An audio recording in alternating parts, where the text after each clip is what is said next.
আন আবি হুরায়রা রাদিয়াল্লাহু তাআলা আনহু, হাদিসটি বর্ণনা করেছেন আবু হুরায়রা রাদিয়াল্লাহু তাআলা আনহু। ক্বালা, তিনি বলেন, ক্বালা রাসূলুল্লাহ সাল্লাল্লাহু আলাইহি ওয়াসাল্লাম, রাসূলুল্লাহ সাল্লাল্লাহু আলাইহি ওয়াসাল্লাম তিনি বলেছেন, কি বলেছেন?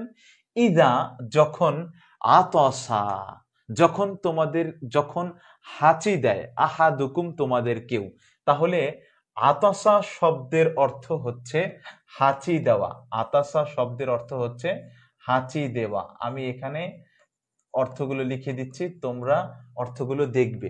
তাহলে ইদা আতাসা, যখন হাঁচি দেয়, আহাদুকুম, তোমাদের কেহ, ফালিয়াকুল, সে যেন বলে আলহামদুলিল্লাহ। তাহলে যে ব্যক্তি হাঁচি দিবে সে ব্যক্তিকে বলতে হবে আলহামদুলিল্লাহ। ঠিক আছে? আচ্ছা, ওয়ালিয়াকুল্লাহু আখুহু, ওয়ালিয়াকুল্লাহু আখুহু, এবং বলবে আখুহু, তার ভাই। তাহলে আখুহু শব্দের অর্থ হচ্ছে তার ভাই। আচ্ছা, আও সাহিবুহু, সাহিবুহু শব্দের অর্থ হচ্ছে তার বন্ধু। ঠিক আছে?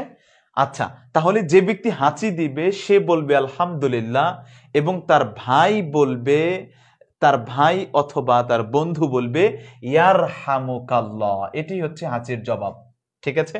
ফাইদা, অতঃপর যখন, ক্বালা লাহু ইয়ারহামুকাল্লাহ, যখন তার ভাই বা তার বন্ধু যখন ইয়ারহামুকাল্লাহ বলবে, যখন তার ভাই বা বন্ধু তার আলহামদুলিল্লাহর জবাবে যখন ইয়ারহামুকাল্লাহ বলবে, তখন ফালিয়াকুল, তখন সে যেন বলে ইয়াহাদিকুমুল্লাহ, আল্লাহ তোমাদেরকে হেদায়েত দান করুক, ওয়ায়ুসলিহ বালাকুম, এবং তোমাদের যে অবস্থা এটিকে যেন আল্লাহ পাক পরিশোধন করে দেন।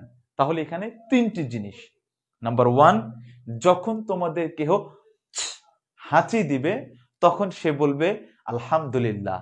যারা শুনবে তারা বলবে ইয়ারহামুকাল্লাহ, আর যিনি হাঁচি দিয়েছেন তিনি এটি শুনে বলবেন ইয়াহদিকুমুল্লাহ ওয়া ইউসলিহ লাকুম বালাকুম। ঠিক আছে? বা ওয়া ইউসলিহ বালাকুম।